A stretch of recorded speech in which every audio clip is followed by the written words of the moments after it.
Les damos la bienvenida a nuestro último tema de la capacitación de un maestro con propósito, donde estaremos cubriendo las discapacidades visual, auditiva y motriz. Les damos una cordial bienvenida a todos los que nos han visto a través de estos programas. Espero que hayan sido de provecho y que este último tema lo podamos implementar o poner en práctica. Para comenzar, lo vamos a hacer con una oración. Les invito a que oremos.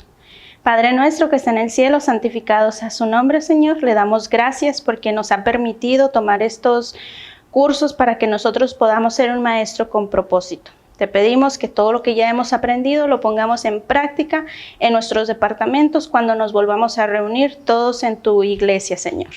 Te lo pedimos en el nombre de Cristo Jesús. Amén. Le damos la bienvenida a nuestra hermana Verónica Rodríguez, la psicóloga, que está acompañada de uno de nuestros maestros, Héctor Aguilar. Para ellos es el tiempo. ¿Qué tal? Buen día a todos. Hoy vamos a ver el último video de certificación. ¿Por qué digo último? Porque hoy vamos a ver 3 discapacidades. Discapacidad visual, auditiva y motriz. Vamos a dedicarle su tiempo a cada una de las discapacidades, pero las vamos a condensar todas en un video. Entonces vamos a iniciar de lleno con la discapacidad visual. Entonces, hermana, como siempre, ¿qué es la discapacidad visual? Bien, es una condición que afecta directamente la percepción de imágenes en forma total o parcial. Y entendemos esto, si decimos en forma total, estamos hablando de que la persona no va a percibir por el canal visual luz ni nada. ¿Sí? Hay una ceguera ahí. Y parcial porque vamos a ver que algunas personas tienen baja visión, obviamente ven, o sea, significativamente casi nada, y podemos decir que no distinguen o van a ver con gran dificultad. Aun cuando usen lentes, ellas no van a poder ver bien. ¿Sí? Okay. Entonces, aunque perciben ciertas imágenes, si está de que muy deteriorado se le considera discapacidad, ¿no? Así es. ¿Por qué? Porque la agudeza visual, por ejemplo, las personas que usan lentes, yo uso lentes, la agudeza visual ahí está, no es la perfecta, ¿verdad? La correcta. ¿Por qué? Porque yo uso lentes y yo corrijo lo que veo borroso. Por ejemplo, en la agudeza visual, la nitidez en este caso, por ejemplo, qué tan claro veo o qué tan nítido, se corrige con los lentes. Ahí no estamos hablando de una baja visión. Y el campo visual también, o sea, se ve deteriorado porque tú lo mides el campo visual de esta manera. Si tú estás observando un objeto, es lo que alcanzas a ver sin mover tu cabeza y sin mover los ojos, ¿sí? Obviamente las personas que tienen esta dificultad, su campo visual es muy reducido. Entonces, ahí estamos hablando precisamente, como tú lo dijiste, de una disminución significativa de la capacidad para ver. Entonces, coméntenos cuál es la incidencia de esta discapacidad visual. En el mundo hay aproximadamente 285 millones de personas con discapacidad visual, de las cuales 39 millones son ciegas y 246 millones presentan baja visión. Son muchas personas. ¿Y cuáles son algunas causas para esta discapacidad? Tenemos causas prenatales, perinatales, postnatales, y ahí podemos ver que van a ir dentro de estas causas hereditarias. Podemos encontrar también ahí causas congénitas, enfermedades infecciosas o también traumatismos. Bueno, ¿cuáles son algunas características de en este caso, un niño o una persona con discapacidad visual? Muy bien, hay cosas muy visibles. Echan su cabeza hacia adelante o hacia atrás al mirar objetos distantes. Van a hacer un giro de la cabeza para emplear un solo ojo. Van a inclinarse lateralmente de cabeza. Sabemos que no van a tener ese movimiento ocular como la mayoría de las personas que tienen una visión normal. La colocación de la cabeza va a estar muy cerca de los libros, de los mesabancos o de los pupitres. Al escribir, al estar manejando algún material, también van a fruncir el ceño. Al leer o al escribir, van a tener exceso de parpadeo. Puede también presentarse el que ellos se froten mucho los ojos, y muchas veces algunos usan el dedo o el lápiz como una guía para no perder la línea, ¿verdad? Okay. Entonces, ya hablando ahora sí sobre niños, ¿cómo aprende un niño con discapacidad visual? Bueno, sabemos que con la dificultad o las dificultades que ellos tienen, tenemos que preparar el material de manera adecuada para que ellos puedan aprender de la mejor manera. Vamos a tener que usar objetos que tengan relieve para que ellos puedan saber qué forma tiene, y también puedan ellos identificar qué objetos son. Vamos a marcar el contorno de las imágenes con relieve también, ya sea con costura, con estambre o con silicón. Podemos hacer eso. Podemos utilizar objetos que ellos puedan manipular adecuadamente. La música es algo que agrada mucho a los niños, y podemos usar también el sistema braille, ¿verdad?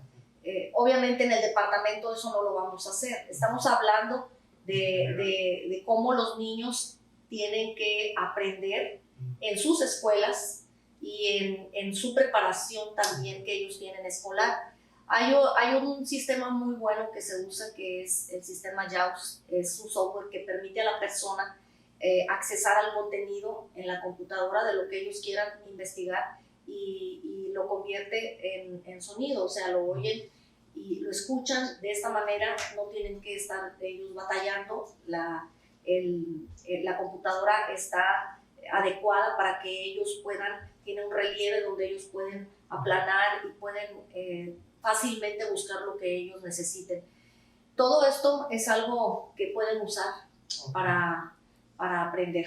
Ok, entonces, como mencioné ahorita, nosotros no estamos como maestros de departamento con todo ese material, pero ¿qué podemos hacer nosotros para pues ayudar a un niño con esta discapacidad? Sí, lo primero que tenemos que hacer es hablarles de manera sencilla y natural. Es lo primero que tenemos que hacer. Otra parte importante es no ignorarlos. Comúnmente cuando sabemos que alguien no ve o que tiene otra discapacidad, hacemos como que no lo vemos. Tratamos nosotros creemos que vamos a perturbar a la persona o la vamos a incomodar. Obviamente, una persona con discapacidad visual total pues no se va a dar cuenta, pero una persona que tiene una discapacidad visual parcial, pues puede ser que sí, si estás tú cerca de ella, puede ser que perciba algo, ¿verdad? De eso. Entonces nosotros tenemos que ser lo más relajado, lo más natural posible, no ignorarlos, saludarlos normal, despedirnos normal, o sea, de ellos, y debemos evitar mostrar lástima. Es una de las cosas que muchas veces cuando vemos a una persona con discapacidad sentimos mucha compasión, pero es excesiva, o queremos sobreproteger a la persona. Eso no va a ayudar en nada. Otra cosa es que funciona muy bien, es preguntarle a la persona qué necesita, o si necesita que nosotros lo ayudemos, preguntarle, ¿sí? Y el preguntarle va a hacer que nosotros también estemos tranquilos en cuanto a ayudarlo de la manera adecuada, sin molestarlo o sin hacerlo sentir mal. Sí, antes ¿Sí? de que avance la siguiente, eso se me hace muy interesante porque hablando de personas pues, con ceguera, uno asume que están en necesidad de ayuda, ¿no? Pero me acuerdo una vez que iba caminando y era una calle sola y venía una persona con ceguera. Entonces le digo de que necesita ayuda y me dice, no, sé a dónde voy. Y yo dije, wow, okay. Sí. Que Dios lo bendiga. Pero hiciste lo correcto, le preguntaste si necesitaba ayuda, es correcto. Y muchas personas a veces no hacen esa pregunta. Ajá. Lo que hacen es que buscan ayudarlo sin preguntar, y a veces las cosas no salen bien. Bueno, entonces hay que concederles toda la independencia posible. En este punto que acabamos de tocar, tenemos que hacer eso. Y al interactuar con ella, si ella va acompañada, tenemos que dirigirnos a ella, no a la persona que lo está acompañando, ¿sí? Otra característica es adecuar los espacios para que sean seguros, que le ayuden a orientarse en donde él va a estar trabajando. Hay que ubicarlo muy cerca de nosotros y analizar qué lugar del salón le favorece más a él.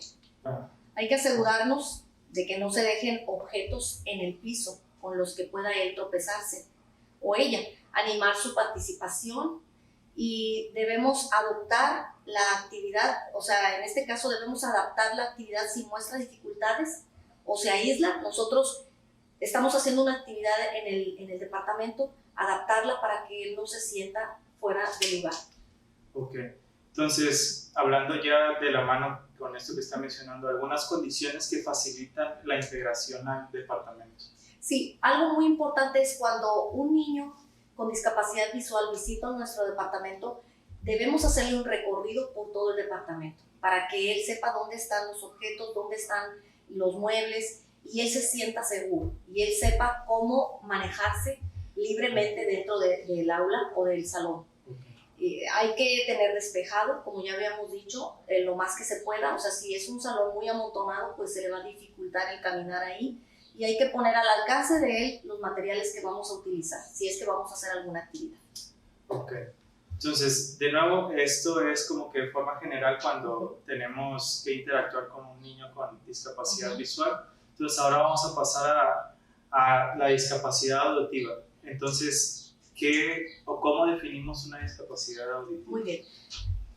Es la dificultad o imposibilidad de usar el sentido del oído, debido a una pérdida parcial o total de la audición. Ok, entonces es como la pasada es, en términos generales, son las personas ciegas, aquí son las personas sordas, ¿no? Sí, y en esta parte quiero mencionar que si una persona, por ejemplo, no puede sostener una plática de manera oral, de manera fluida, y que sea oralmente, independientemente de la pérdida auditiva que tenga, se considera sorda. Ok, es bueno saber eso. Entonces, ¿cuál es la incidencia de esta discapacidad? Bueno, 360 millones de personas en el mundo viven con hipoacusia, que les genera algún tipo de discapacidad. Ok, wow, son muchas personas. Sí, son muchas personas. ¿Y a qué se debe este tipo de discapacidad? ¿A qué se puede deber? Muy bien, hay muchas causas. Una de ellas podemos mencionar cuando a las personas están embarazadas y contraen rubiola, ¿sí? Algunas infecciones durante el embarazo, bajo peso al nacer, meningitis, cuando hay asfixia durante el parto, o cuando la persona usa medicamentos que están contraindicados durante el embarazo. Ok. Entonces, ya pasando a las características de personas con esta discapacidad auditiva, ¿cuáles son algunas de ellas? Bueno, lo primero que tenemos que saber es que hay diferentes tipos de sordera. Okay. Hay sordos hablantes, hay sordos señantes y hay sordos semilingües. Okay. Los sordos hablantes son los que nacieron siendo hablantes del español. Por ejemplo, en el caso de nosotros que hablamos español, ellos piensan y actúan todo a través del lenguaje español, Okay. ¿sí? Pero por algún accidente o traumatismo, ellos perdieron la audición y por lo tanto ahí ellos adquirieron esta dificultad, ¿sí?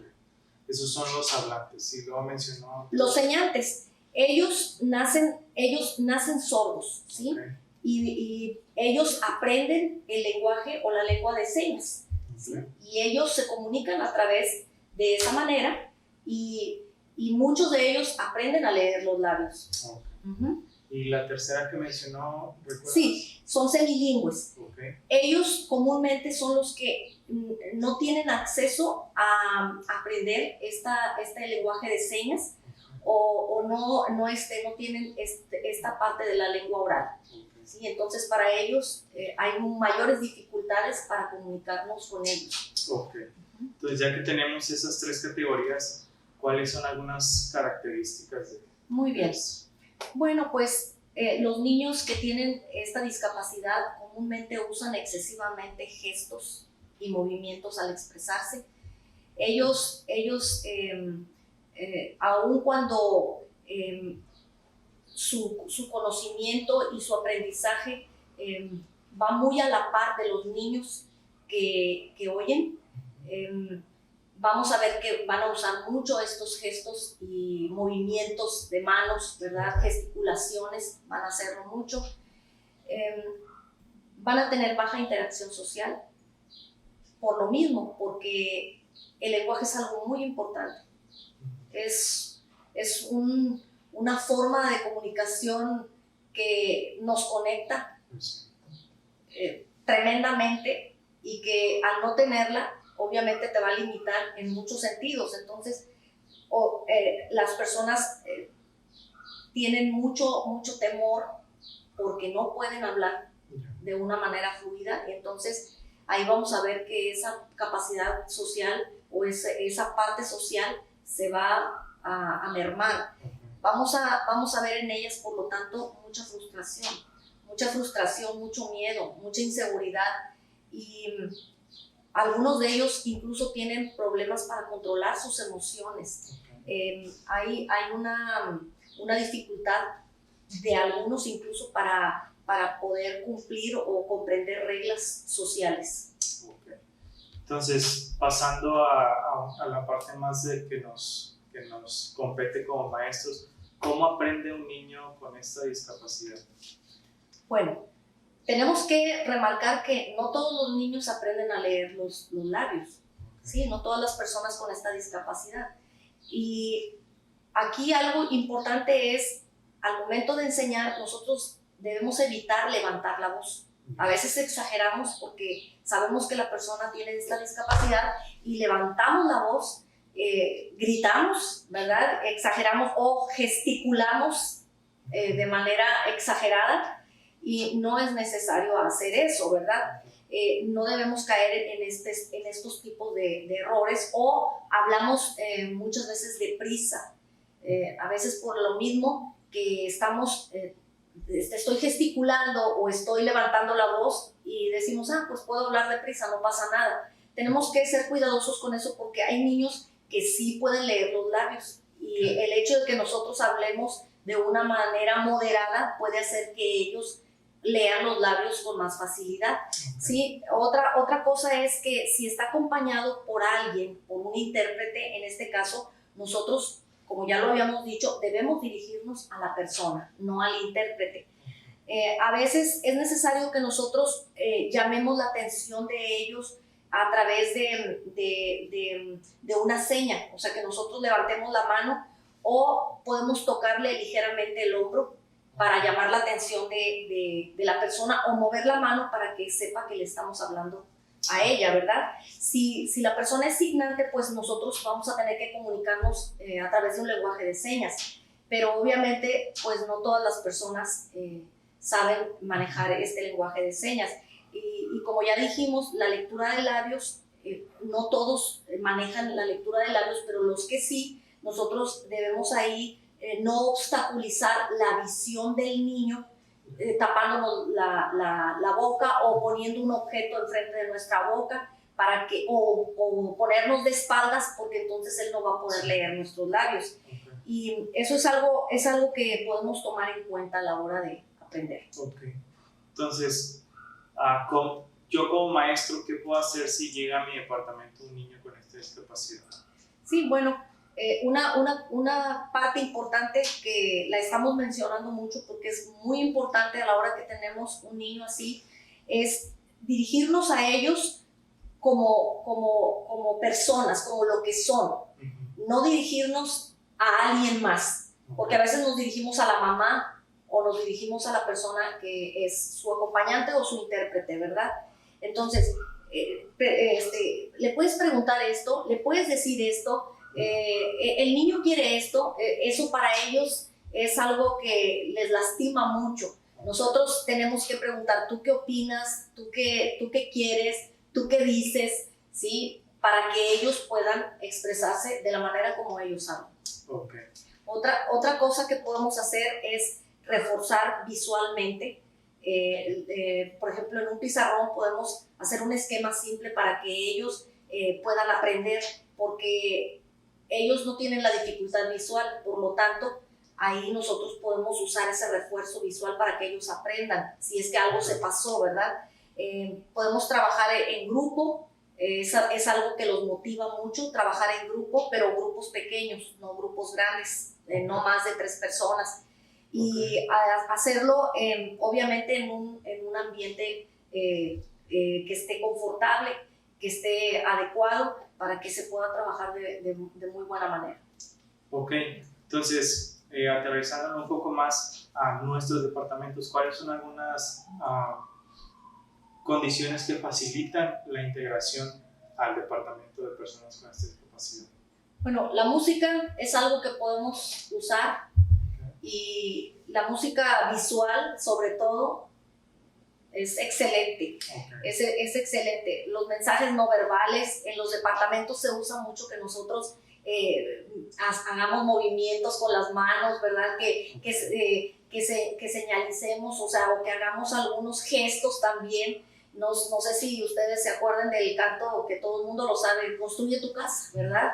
Y es emocionante porque haces el movimiento, la forma de la casa, la forma de la iglesia, ¿verdad? El movimiento, tu vida, y entonces ellos les encanta eso, ¿verdad? Porque estamos haciendo nosotros también mucho movimiento corporal y de manos. Y obviamente pues debe ser un ambiente tranquilo, alegre, un lugar cómodo donde ellos se sientan aceptados. Ok, entonces eso es todo por la discapacidad auditiva. Entonces vamos a pasar a la última discapacidad, la discapacidad motriz. Y bueno, para empezar, ¿qué es una discapacidad motriz? Muy bien, es una disminución de la movilidad total o parcial de uno o más miembros del cuerpo, lo cual va a dificultar la realización de actividades motoras convencionales. Sí, ahí estamos hablando de que puede haber daños en músculos, en huesos, en articulaciones, incluso daños en el cerebro, que van a provocar que no se tenga esta movilidad. Ok, entonces, ¿cuál es la incidencia? ¿Qué nos puede decir acerca de Pues es una incidencia, es de las que acabamos de ver, es la más común. Okay. ¿Sí? Sí, porque, o sea, no es, como dijo, puede ser total o parcial, o sea, no es que puede ser de un pie o la mano. Y hay muchas causas que la pueden provocar. Ok. Sí. Entonces, hablando de causas, ¿qué nos pueden mencionar? Bueno, algunas de ellas pueden ser por infecciones, por ejemplo, cuando a los niños les da poliomielitis, algunas pueden ser virales, algunas pueden ser reumáticas, por ejemplo, la artritis reumatoide te hace que no puedas mover bien tus manos, tus dedos, ¿sí? Tenemos otras neurológicas, por ejemplo, algunas que tienen que ver con parálisis cerebral o esclerosis múltiple. Esta parte, o sea, vemos que no va a haber movilidad, la persona va a ir gradualmente perdiendo en la esclerosis múltiple el movimiento y muchas otras funciones, ¿verdad? Tenemos ahí también, por ejemplo, por traumatismos, también puede ser que haya un daño cráneoencefálico o que haya espina bífida también, eso puede ocasionar. Musculares, podemos tener algunas distrofias musculares también, y algunas amputaciones, cuando la persona sufre algunas amputaciones por traumatismos. Entonces, sí, como vemos, o sea, son más causas, por lo tanto, como mencionamos, es más común esta discapacidad. Entonces, ¿cuáles son algunas características de una persona con discapacidad motriz? Bueno, aquí lo primero que hay que hacer notar es que nosotros como sociedad muchas veces somos muy egoístas y no consideramos a las personas que tienen esta discapacidad. Las barreras arquitectónicas son las primeras. Nosotros sabemos que vamos a un lugar y muchas veces no hay rampas, ¿verdad? Hay escalones en lugar de rampas y puede haber escalones, pero tiene que haber también rampas para las personas que tienen estas discapacidades. A veces las puertas son muy angostas y no puede entrar por ahí una silla de ruedas, o si la persona trae muletas o trae algún otro material que él necesite, ¿verdad?, para moverse. Las alfombras, ¿sí? Las alfombras también son un impedimento. Los baños que no están adaptados, ¿verdad? Gracias a Dios, en muchos lugares sí se usan baños adaptados para las personas que tienen esta discapacidad motriz, pero en muchas de nuestras iglesias no existe eso, ¿verdad? Y si una persona quiere ir a la iglesia y lleva su silla de ruedas, muchas veces sabemos que no va a poder accesar al baño. Entonces, ¿cómo va a estar en la escuela sabática si tiene que ir al baño y el baño no está adecuado ni adaptado para eso? Entonces, estos obstáculos hay que superarlos, ¿verdad? Hay que concientizarnos en que tenemos que superarlos. Nuestras iglesias deberían de estar adaptadas para recibir a todo tipo de personas. Okay. Entonces, avanzando a cómo aprende un niño con alguna discapacidad motriz. Bueno, ahí podemos usar, o sea, de acuerdo al tipo de discapacidad que en este caso, ¿verdad?, estamos hablando de motriz, pero no todas las personas tienen en una misma parte del cuerpo esa discapacidad.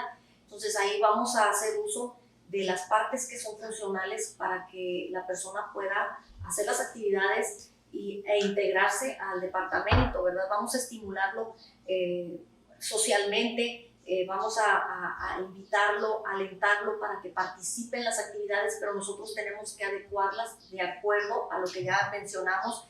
Tenemos que usar materiales que sean adecuados, que estén adaptados a esta situación de ellos. El uso de computadoras sería muy bueno, por lo menos una computadora dentro del departamento.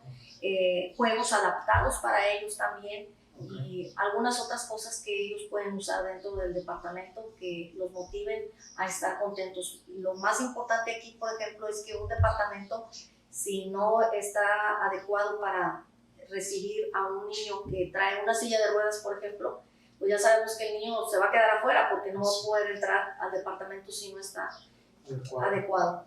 Okay. Entonces, ¿qué puedo hacer yo como maestro cuando llega un niño con alguna discapacidad motriz? Bueno, por ejemplo, si el niño utiliza silla de ruedas, nosotros debemos evitar tocar la silla de ruedas. Y eso a veces no lo sabemos, porque queremos ayudar, queremos estar ahí frente al niño y decir, bueno, voy a ayudar, ¿verdad? Voy a ayudarlo a empujar. No debemos tocar porque eso es parte de su espacio corporal. Entonces debemos de respetar ese espacio. Otra cosa que debemos hacer es, si desconocemos el manejo de la silla, debemos preguntarle a la persona que la está usando, en este caso al niño, cómo se maneja, ¿sí? Debemos preguntarle cómo se maneja y si él pidió ayuda, ¿verdad? Debemos hablarle de frente, y si él está sentado, nosotros debemos agacharnos para verlo a los ojos, ¿verdad? Eso tenemos que hacerlo. Debemos empujar la silla solo cuando él nos pide ayuda. Digo, porque a veces, ya lo mencioné, queremos ayudar y solo debemos preguntar qué necesita y si necesita nuestra ayuda. Otra cosa es si él tiene dificultad, por ejemplo, para andar, para adaptar el paso a como si tú vas caminando con él, tú tienes que adaptar tu paso al ritmo que él va, ¿sí? A la velocidad que él va. Porque a veces vamos con una persona así y nosotros vamos adelante y la dejamos atrás. Sí. Eso no debe hacerse, ¿verdad? Debemos cuidar eso. Y otra cosa, como dijimos, preguntarle si necesita ayuda. Okay. Sí, preguntarle, ¿necesitas ayuda? Y si él nos dice que sí, nosotros debemos prestársela. Y ahí es bien importante que hay gente que a veces dice, es que se cayó, o es que hay muchos obstáculos aquí. Pregúntale, ¿sí? Pregúntale si necesita ayuda. Si hay personas que aún cuando se caen te dicen, yo puedo levantarme solo. Entonces por eso es necesario que sigamos estas recomendaciones. Entonces algunas ya mencionamos algunos, pero para ir aterrizando, condiciones que facilitan la integración al departamento. Muy bien, pues vamos a necesitar un espacio amplio, ¿verdad? De eso ya lo vimos. Sí. Vamos a necesitar un espacio amplio para que él se pueda desplazar. Vamos a necesitar un lugar cómodo. En general, para las personas que tienen esta discapacidad es eso, que haya un espacio adecuado para que podamos trabajar con ellas.